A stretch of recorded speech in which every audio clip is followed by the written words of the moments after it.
In this video, I'm going to step you through how to set up Maya using image planes so that we can model a character. I'm also going to show you some tips on how to approach modeling the character since we are going to be using the smoothing modifier to do this. So first thing I would highly recommend is that you create a new folder somewhere.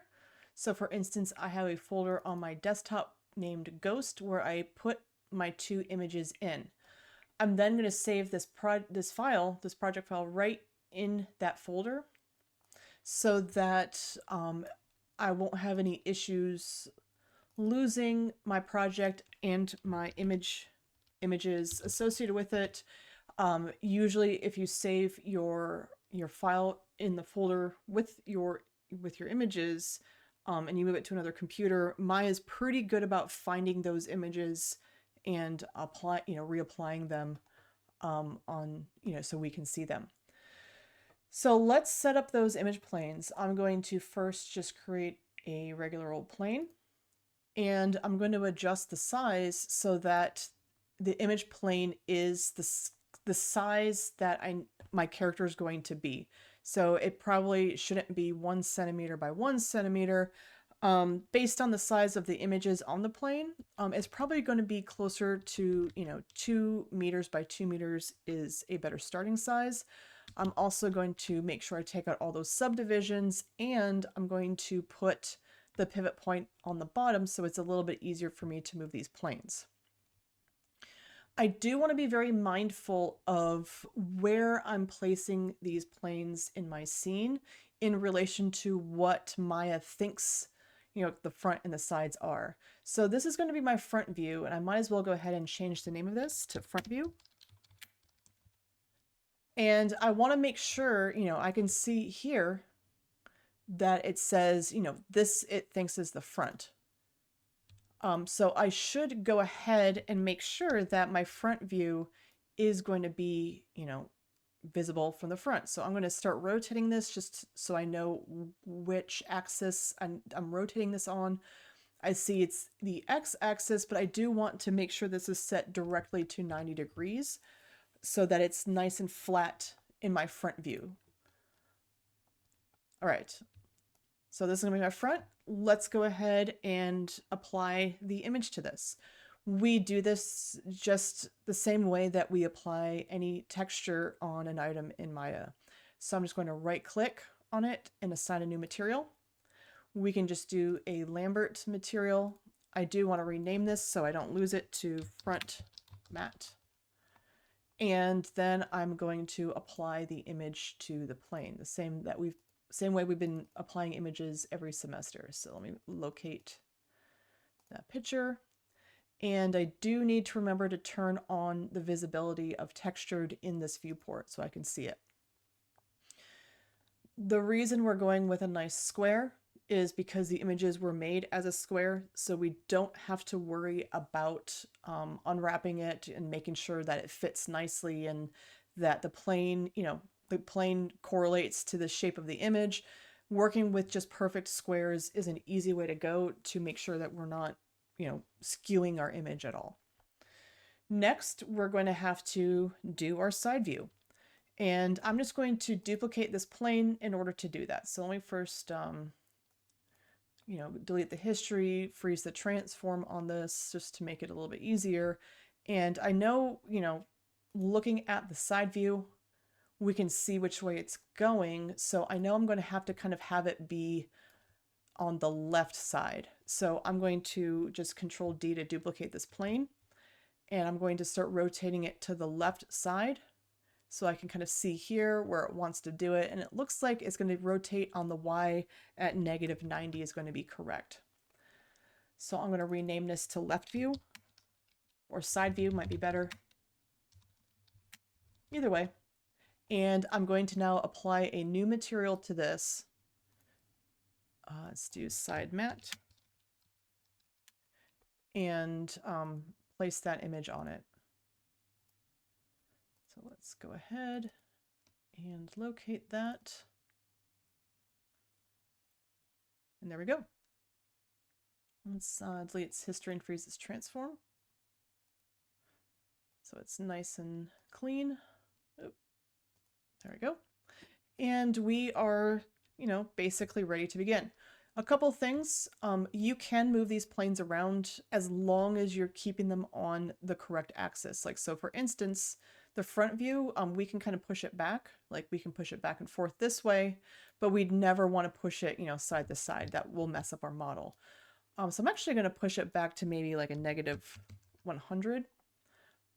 Same thing with the side view. We can always push and pull it this way. I'm probably going to end up putting it at 100 on the X. So it kind of makes sort of like this box so that when we're modeling right here on the origin, we're not inside the planes. Like it kind of works a little bit better this way. But you can, if this ends up being too close, we can always push it out farther if you do need to kind of rotate around it and those end up in the way. So what we need to do is we need to start with a primitive that's pretty close in shape to what I was always taught, the torso. The torso is a good place to kind of get started since, if this had legs, the legs would be attached to the torso. Same thing with the arms, the shoulders, the neck, and the head is attached to the torso. So that can be kind of an easy place to get started. Depending on your character, you might want to start in other places, but generally you want kind of like a nice core piece of your character to begin with. So the closest shape to that torso is going to be a cylinder. So I'm going to begin with a cylinder, and I do want to change its beginning attributes to kind of fit a little bit closer. So I'm going to pop on over to my front view, and if your image isn't visible in the front view, make sure you remember to turn textured on for that viewport. And if you're like me and you're kind of annoyed by seeing this grid, go ahead and underneath display, turn your grid off. We don't really need it as long as this, we're staying at the origin and we're kind of building to this shape. All right. So let's change some things. Like for instance, this radius is way too small. We're going to try to fit it a little bit closer to kind of like this top torso. And it doesn't have to be perfect. Maybe change the height because we're going to go, start about under the armpits to about maybe the upper, or I guess lower chest, upper abdomen area is a good place to start. And since we are going to be using smoothing, we don't really need to start with a lot of subdivision axes. And personally, myself, I really like keeping things in powers of 4 if I can help it. It just seems to work out better because you can cut things in half, you can cut things in quarters. So I'm going to drop the subdivision axis down to, let's try like a 16. That should work out pretty well. So if I go to, oops, hold on, I got a little messed up. Let's go back to that shape. Nope, not 3, 16. There we go. If I go to my side view, probably by default, you're not going to be at the correct side view. We are doing the left side, and notice that it is by default the right side. If we kind of click these arrows next to these, we can flip around to the left view, and that should stay, once you get it fixed in this project, it should stay pretty consistent with being on the left view. And let's turn on textured, and we can kind of adjust this a little bit closer. Okay. We do not need the top and bottom polys on this. So I'm going to go ahead and select those and delete them. And we are ready to begin modeling. So we need to treat this very similar to how a sculptor would model out of marble, where it's not a good practice to try to worry about getting things super detailed, having a lot of extra edges in here. We want to work kind of coarse.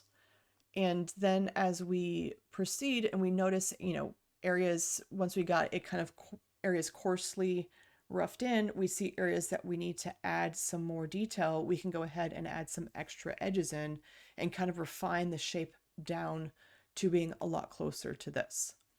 So the way I'm going to kind of begin is I'm going to go to vertex selection mode, and I'm just going to select like those top vertices. I can kind of slide them up and down to maybe position them under the armpit a little bit better. And I'm going to use the scale tool, just, not the full scale tool, just kind of like the side scale tool to kind of fit that shape a little bit closer. Same thing with the bottom. I want this to be a little bit closer in size, so I'm going to kind of expand this outwards. And I'm going to then go to my side view and start adjusting it here too. So, it's a little bit of moving and a little bit of scaling. So this does need to be wider. But up here does need to be kind of skinnier. So I'm going to skinny that up and kind of slide it over. And that's pretty good. I did mention at the start of the video that we are going to be using the smooth modifier. And I'm going to show you something right now, and I don't want you to do it yet. Don't do this part, but it's just kind of like at the very end when we're ready to go and we're completely done modeling, what we would end up doing is doing a mesh smooth on here with 1 division level. And you're not going to see too much right now because we don't have much going on, but what it's going to do is add some more geometry to this and kind of like smooth it out. But the problem with this is that this is kind of like you can't go back once you do it. So it's really hard to kind of like model it, put it on, see what you're doing, then take it off, because we can't like jump back and, it's not that putting it on and then deleting, taking it off is not a good way to work. So instead, one nice thing that Maya has is that we can kind of preview what that smooth modifier would be by when we have the object selected, we can hit 2 on the keyboard and it will kind of show us like a preview of what that smooth modifier would be. If we hit 3 on the keyboard, we see it all by itself, but the 2 will show us kind of where that low poly is on top of it. 3 shows it completely by itself, and 1 takes us back out of looking at it, what it looks like smooth. So this is how we can work is we can still work on this low poly and kind of preview what it will be like when we smooth it out. Let me quickly rename this before I forget to ghost. And we can kind of continue working. So we're at a spot where we have, this part in, but it does obviously need a little bit more geometry. We have a little bit of a curve to it and we don't have enough edges to put those in. If you, look at this, the one thing too is it's really kind of obnoxious how we see it on top of the drawing, but we can't really see the drawing underneath. Switching it to wireframe doesn't really solve our problem because then we can't see the drawing. So how do we solve this? In our views, what we can do is turn this button on right here. It looks like 2 squares kind of intersecting each other. This is goes to X-ray view. If we turn this on, it kind of ghosts, no pun intended, so that we can see the edges and the, through it, and we can see our drawing behind it. So this is going to be really helpful. That's just this button right here. And we do have to turn it on the viewports that we want to see that. So our front view too, we'll have to turn that on so that when it's selected, we can, see through it and then see the image underneath. I usually don't turn it on in my perspective view because this is the one I kind of use to look around and, see what it's kind of looking like as a whole. Be aware that since this is perspective view, it is a perspective camera. So even if we go to like a left view, we shouldn't treat this the same as this left view. Notice that we just see the image. We don't see that other plane here like we do here because this is considered a perspective view camera. So we do get that depth. The whole purpose of this is we feel like that depth. It feels true to world, where this is an orthographic camera where it is, we don't get that depth of our stuff, but it will help us to be able to model onto the sheet better. So I'm not saying don't ever make adjustments on here, but just be aware that you shouldn't be trying to line it up to the image, because you can even see it here. If we zoom in and out, it changes where it is on that image. So this isn't a really great view to be doing the same work as this. All right, so let's go ahead and add in some edge loops. I have it on my custom shelf over here just to insert edge loops, or you can find it underneath Mesh Tools, Insert Edge Loop. And I can tell right away that I'm going to need an edge right here. And I'm probably going to need an edge somewhere around here too, to kind of help move this into that shape. Once I add those, same as before, I'm going to go in and just use my move tools and my scale tools to fit this a little bit closer in both views. So this one I got to scale in and kind of move it out. And one thing I can start to do now is hit that 2 and that 3 to see how well it is kind of, forming to this. You might realize that, oh, I actually kind of need to pull, I need to actually scale this out a little bit further than I thought I did, because once I smooth it out, it's going to be a little bit different. So you definitely want to kind of watch it and see kind of where it's at. So that's good for now. Let's go to that front view. I'm going to switch it. Am I on 2? Yep. I don't really want to move these too far up and down because I'm kind of working on I move them up and down on the side view, but I do need to scale them out, and I do need to scale this one in. And this one might go out just a little bit more based on that smoothing. There we go. And let's look at the perspective of it so far. Let's switch it to 3. And we're starting to get some shape to this. I do probably need to add an extra cut right here. You see that? Like it's not quite forming exactly how I need it. So I'm going to go ahead and insert another edge loop probably here to correlate with like this shape of the chest, like the pec muscle. So let me scale it a little bit and move it. See what it looks like smoothed out. Let's see, let's move it down. Move it over. I could probably scale this in a little bit. This one might go up some. Oops. Let's move that up a little.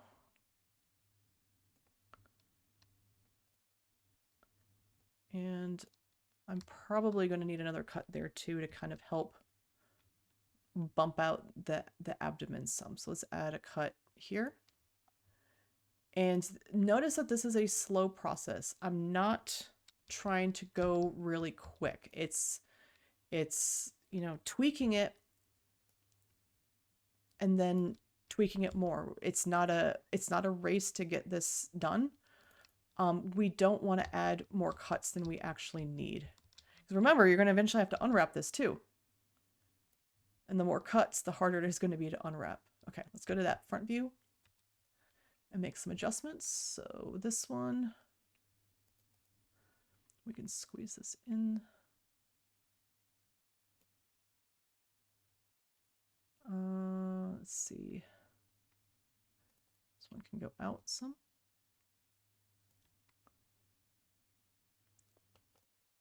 Same thing with this one. This one's a little bit too far. And let's take a look.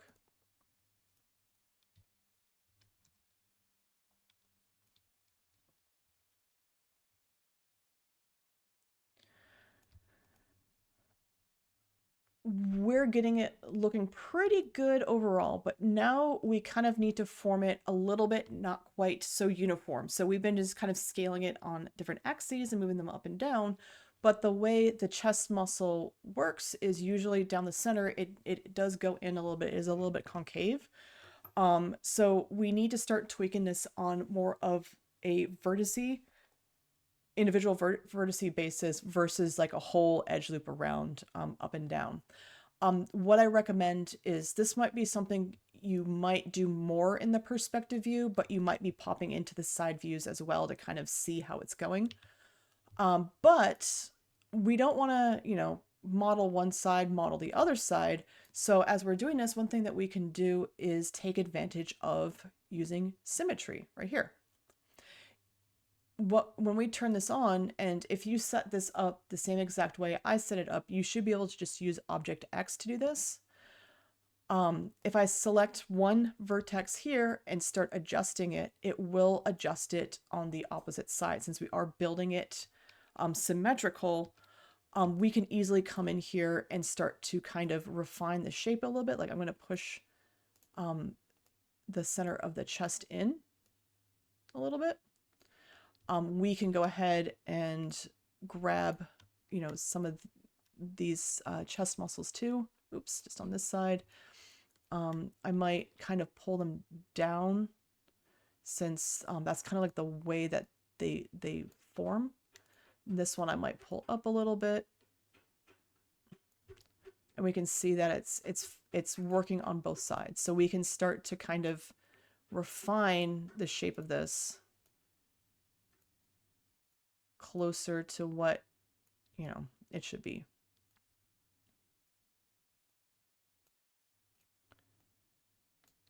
And we're doing both sides at the same time. So let's deselect and start looking. And it's getting there. I need to tweak it a little bit more. Let's see. This should be out some.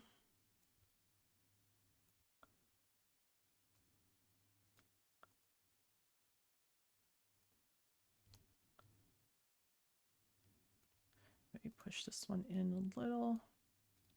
This one down some. Just to kind of follow that shape. This definitely needs to go out. I think this one's over a little too far. Let's move it forward a little. And let's look again. All right, we're getting there. Maybe going to the side view and tweaking it a little bit from the side view because we can see that it is getting a little bit off. I could start to kind of move this a little bit closer to what the drawing has it. And it is still doing the symmetry for me. Let's see. There we go. I might pull some of these out, make it a little more masculine looking. Not that this ghost stuff has a distinct gender, but let's pull that out a little.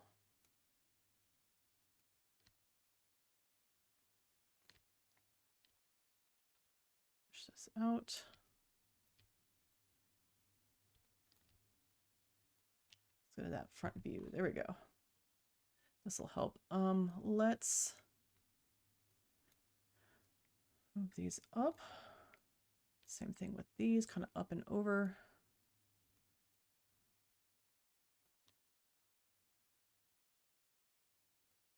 And let's take a look. There we go. I think that's looking better.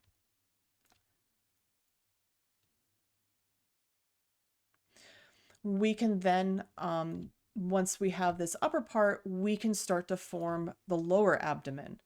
The way we're going to do this is very similar to how we have been modeling everything else, is we kind of need to build it out coarsely, and then we can refine it. And we're going to do this by using extrudes. So I'm going to turn extrude symmetry off so I can just double click all the way around. And we want to make sure, again, we're being coarse with this. I would not use the extrude tool itself. It's going to be easier just to hold shift and extrude down. Notice that, you know, we can't just be like down and, you know, very straight with this. This is a very organic shape.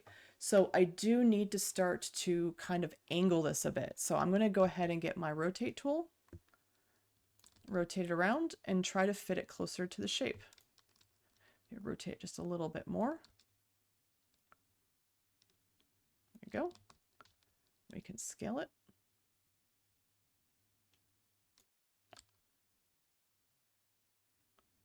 I'm going to do one more extrude down. And let's rotate it. Maybe somewhere here. It's going to need more. And we can still move it. And let's scale it now.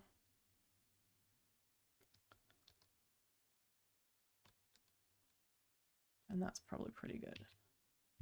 I'm getting a little bit of weirdness here. I noticed that. We don't want this to happen, even if it looks kind of okay on our smooth. I'm a little wary of that. So let me tweak these real quick. These kind of got away from itself. So let's move these down. Oops. Before I do that, let me turn symmetry back on.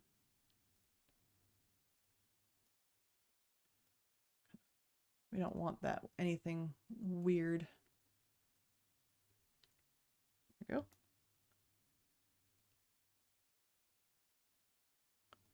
we go. Just make a nicer edge flow around. Same thing here. This is a little bit off, so let's pull this down. Same thing, that one's a little high. Pull this down. There we go. Let's see, make sure it still looks okay. It's smoothed. That's looking good. That looks a little bit better. Let's go to the side view. I think the big takeaway I would like